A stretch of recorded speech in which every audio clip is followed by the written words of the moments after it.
Bonsoir à toutes et à tous, heureux de vous retrouver pour une nouvelle semaine d'actualité dans la tranche info sur Canal 10 Télévision. Au programme de votre soirée Info 10, le journal local et régional qui sera suivi du focus, une heure de débrief sur l'actualité et bien évidemment on parlera de Covid, mais d'un point de vue psychologique puisque nous recevrons notre psychologue clinicienne Séverine Lizimac. On verra par quels états nous sommes passés depuis 1 an et demi maintenant. Ce sera après la coupure pub de 19h, mais pour l'instant, place à l'actu.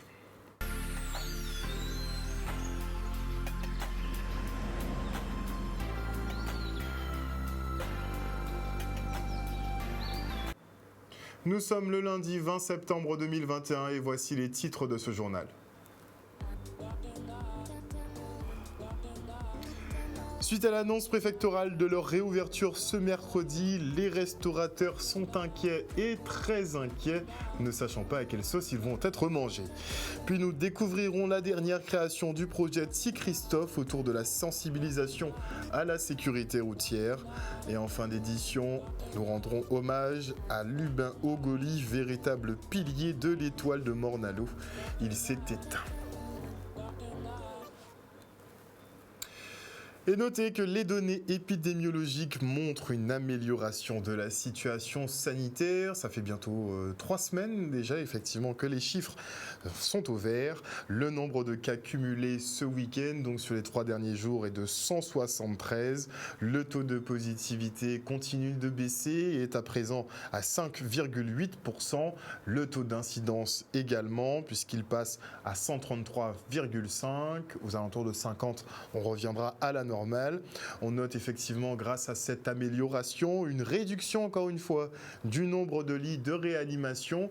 Au plus fort de la crise, on était à 98 lits de réanimation et en ce moment, nous sommes retombés donc à 56. Et sur ces 56 lits, eh bien 25 sont occupés par des patients Covid. Sur les 3 derniers jours, on note tout de même 3 décès. Et notez en aparté effectivement que pour l'ordre des médecins, eh bien les réfractaires à la vaccination ne feront plus de médecine. Là, ils sont vraiment en train de me demander la mort professionnelle de leurs confrères.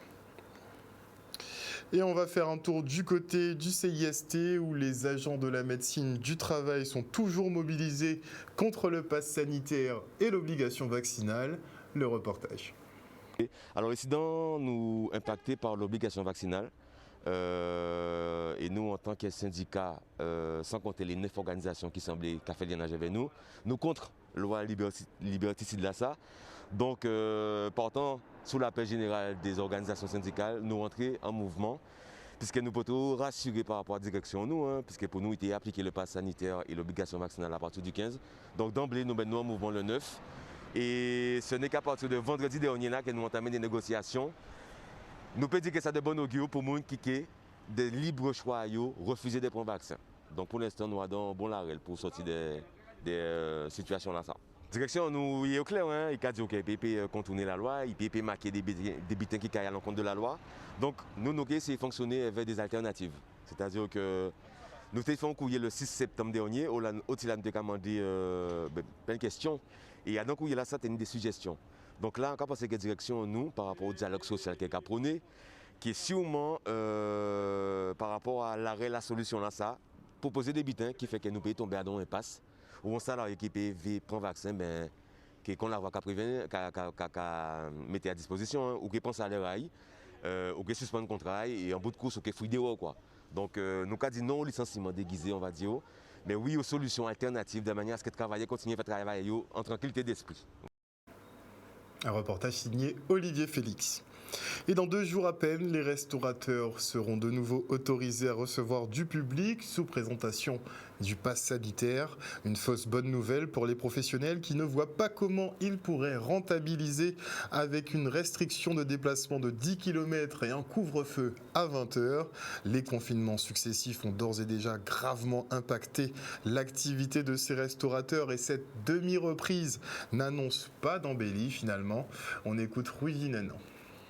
Cette situation est de plus en plus difficile à vivre parce qu'on est confronté à cette réalité. Alors il y a deux réalités, hein. Il y a la réalité sanitaire, dans la situation dans laquelle sont malheureusement tous nos proches et nos compatriotes, puisque nous avons perdu énormément de personnes. Mais il y a la réalité économique. La réalité économique, elle est désastreuse, puisque ces ouvertures et fermetures à répétition ont considérablement fragilisé les entreprises. Aujourd'hui, c'est difficile, c'est très très difficile. Nous avons eu une réunion avec les services de l'État il y a à peine 30 minutes. Il s'agissait de comprendre comment allait fonctionner cette réouverture pour ceux qui acceptent de mettre en place le pass sanitaire. Donc, il faut savoir que quelques confrères restaurateurs ont émis le choix de réouvrir. Tout n'est pas encore clair sur cette réouverture. Ce qui est très important pour nous de savoir, c'est quel accompagnement de l'État il y aura, puisque nous sommes dans une période de faible affluence. Pour les 3/4 de nos restaurateurs sur l'ensemble du territoire, ce n'est pas la forte période, c'est une période où on est en basse saison, où il faut pouvoir tenir le coup. Si réouvrir nos établissements signifie qu'on ne sera plus accompagné par l'État, c'est très dangereux pour les entreprises. Donc c'est quelque chose sur lequel on attend d'avoir des informations complémentaires. Présenté comme ça, ou si vraiment on réouvre et qu'on sera plus accompagné d'un coup, je décourage fortement les restaurateurs à le faire. S'ils n'arrivent pas à assumer leurs charges, leurs salariés et leurs frais fixes, ils vont droit au mur. Aujourd'hui, il faut savoir que les 3/4 des restaurants ne réouvriront pas, puisque, comme je l'ai expliqué tout à l'heure, on n'est pas en forte période d'affluence. Donc, pour les restaurants situés sur les communes comme Saint-François, comme La Désirade, comme Les Saintes, comme Marie-Galante, comme Brouillante, comme le Nord Grande-Terre, tous ces endroits-là, ils sont contraints à la libre circulation, donc aux 10 km.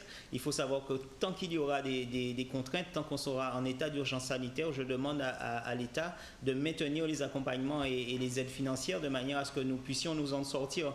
Parce qu'aujourd'hui, nous ne sommes pas responsables. On ne demande qu'à travailler. On demande à ce que nos entreprises réouvrent. On demande à travailler comme il se doit. Mais on ne peut pas comparer la Guadeloupe à Paris, à Marseille, aux grandes villes de la métropole, puisqu'il y a une particularité, c'est que nous sommes avant tout une destination vacances. Il faut que cette destination vacances puisse trouver pleinement sa liberté pour qu'on puisse retrouver une vitesse de croisière et assumer nos engagements sur nos entreprises. Donc aujourd'hui, cette situation est périlleuse. Et il faut que l'État continue à jouer le jeu avec nous, c'est le souhait que je formule, parce que sinon c'est la catastrophe économique et on devra se rendre compte d'une chose, c'est qu'on va vraiment droit au mur.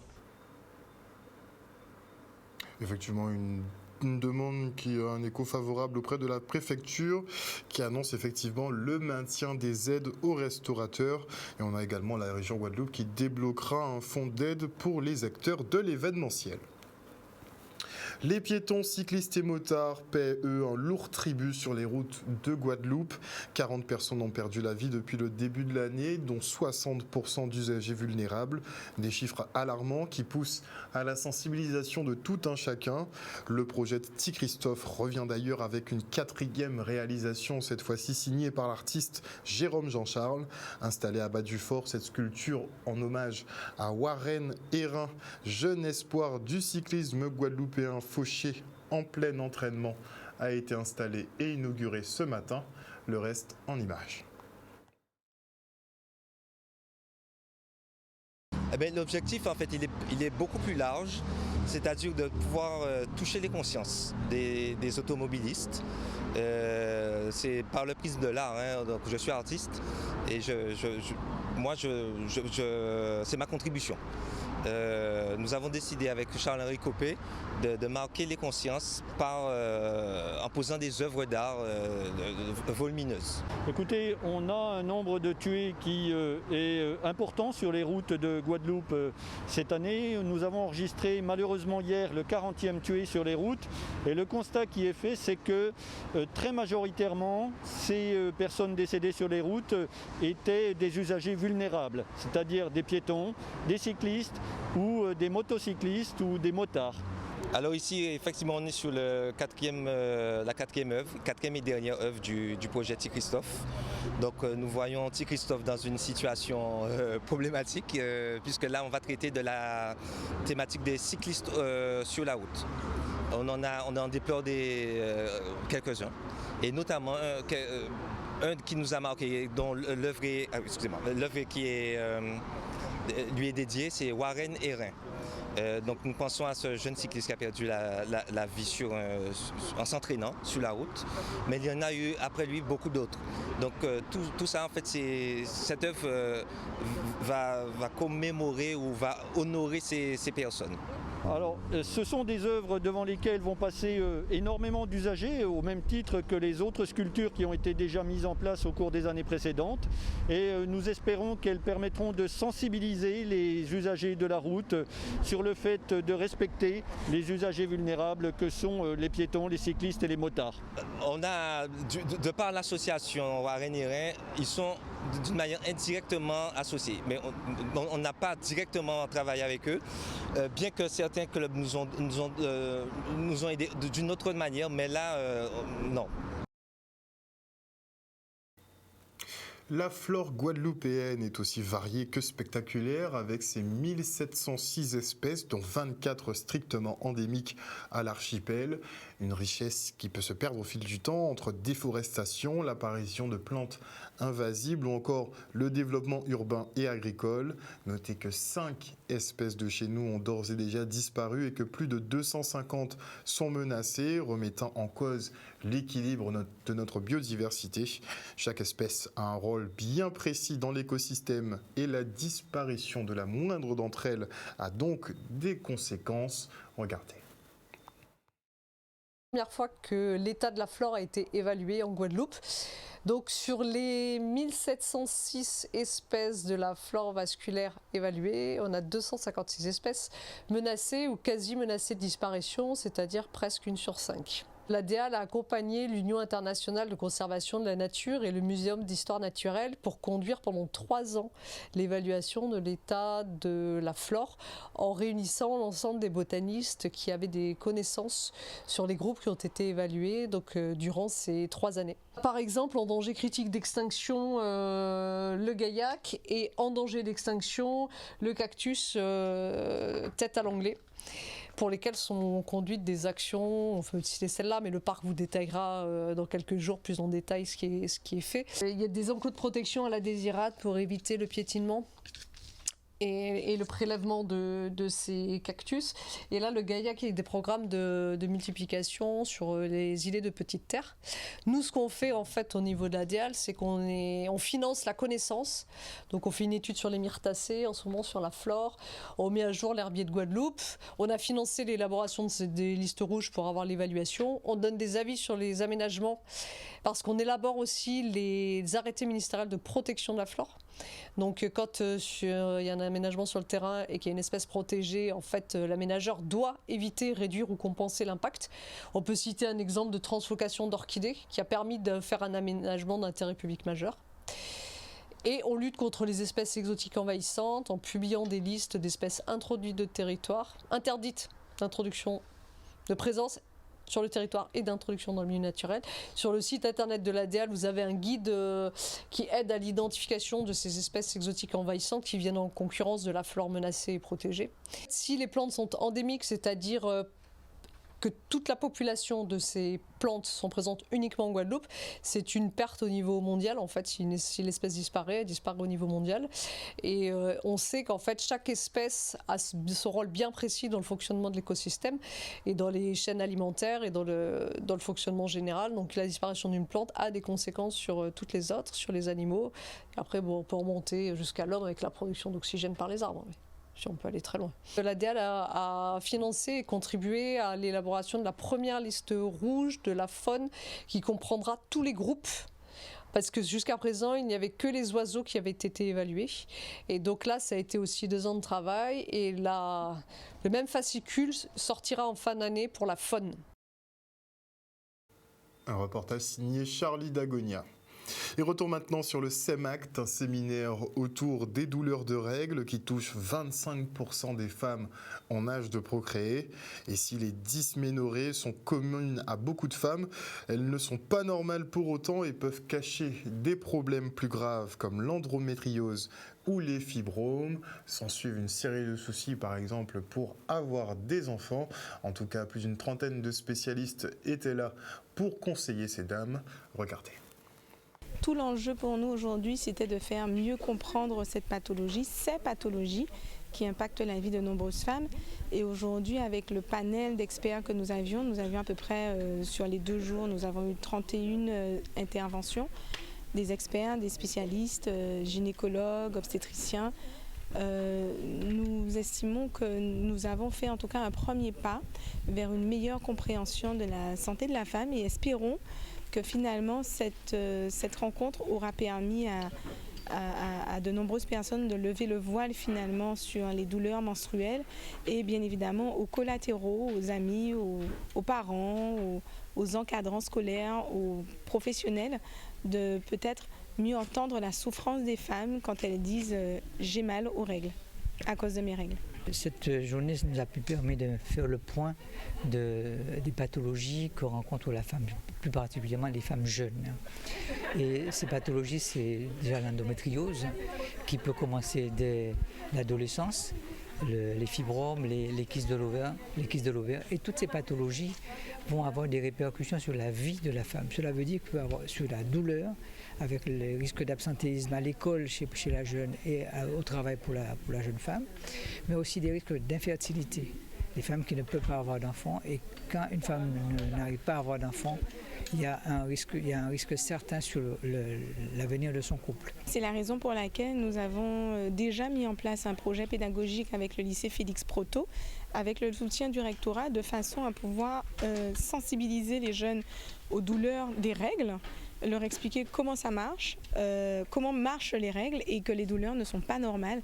Donc la nécessité de les sensibiliser, en tout cas sur une éventuelle prise en charge. Au travers de tous les témoignages et tous les échanges qu'on a eus, ce qui reste primordial, c'est la prise en charge. Parce que la prise en charge répond à un certain nombre de problèmes et va éviter à ce qu'on arrive dans des situations malencontreuses. Il faut vraiment sensibiliser les patientes porteuses de fibromes, d'endométriose, à venir consulter, en fait, au moins consulter assez rapidement en fait, les centres de PMA pour leur désir de fertilité. Et puis sensibiliser aussi les familles, parce que c'est important que les familles ne considèrent pas les règles douloureuses comme quelque chose de normal et que rapidement la question de la consultation se pose, de façon à éviter des drames finalement, des drames humains, de femmes qui doivent renoncer à leur maternité simplement parce que la prise en charge a été trop tardive.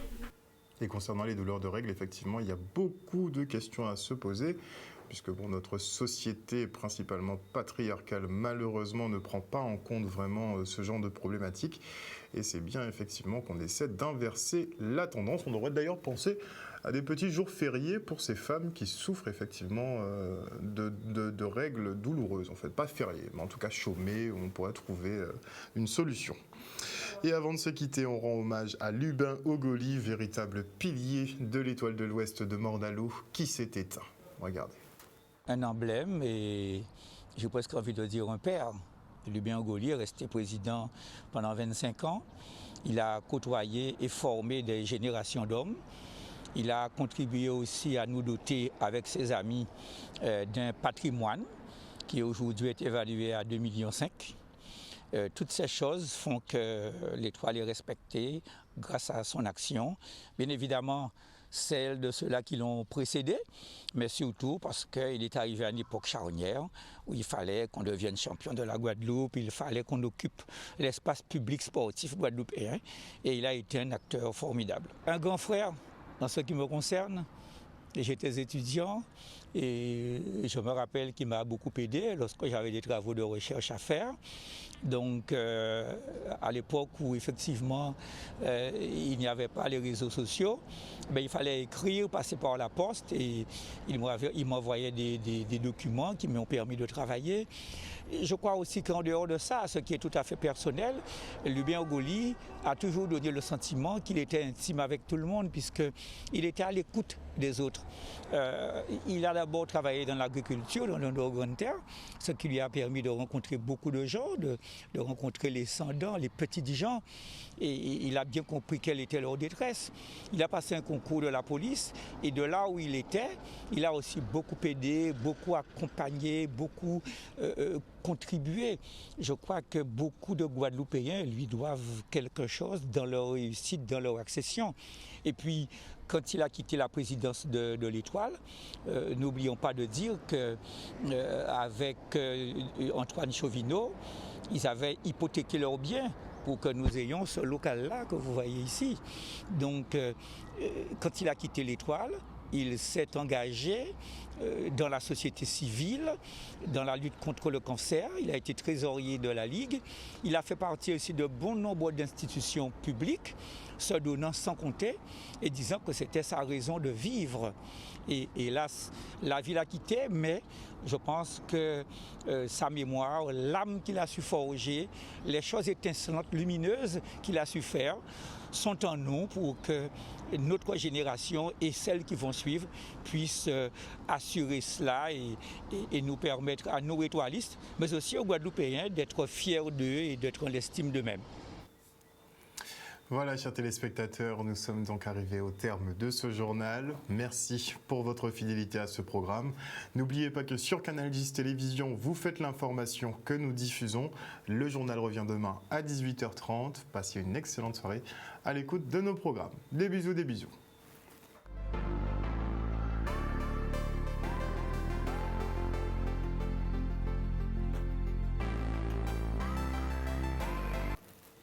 À venir dans la tranche info sur Canal 10, le focus, et nous recevrons une psychologue clinicienne, Séverine Lysimac, avec qui on fera un petit point sur votre psyché après tous les épisodes confinement, déconfinement, restrictions, vaccination obligatoire, enfin un peu le tout, tous ces chocs qu'on a dû accuser ces derniers mois.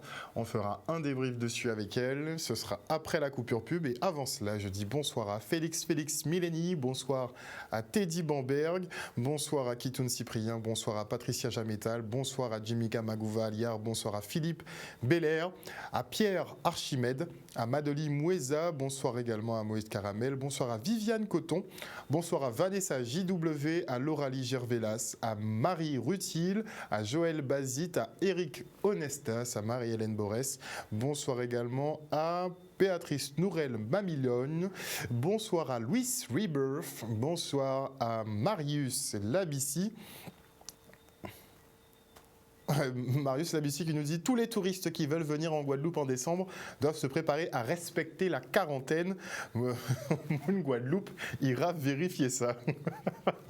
On verra. Bonsoir à Netou Winifred, bonsoir à Lydia Luce, bonsoir également à Lovely Popote, à Didi Dio, bonsoir à Bertrand Erlem. Oui, 40 morts sur les routes en à peine 9 mois. On est largement au-dessus de la moyenne en 2020, ça il faut le retenir. Et c'est surtout les usagers vulnérables, donc les piétons, les cyclomotoristes et les cyclistes qui paient le plus gros tribut dans cette affaire. Bonsoir à Bingy Ivy, bonsoir à qui d'autre, à Jean-Luc Lambletin, bonsoir à Paloka Domichard, bonsoir également à Alain Hain, bonsoir à Mamon Même, bonsoir également à qui d'autre, à Chamara Daniel, et bonsoir à tous les internautes qui sont en ce moment en train de débattre sur le Facebook de Canal 10 Télévision. On se retrouve après la coupure pub et on reçoit Séverine Lysimac, psychologue clinicienne, avec qui on fera un point à propos effectivement de ce Covid.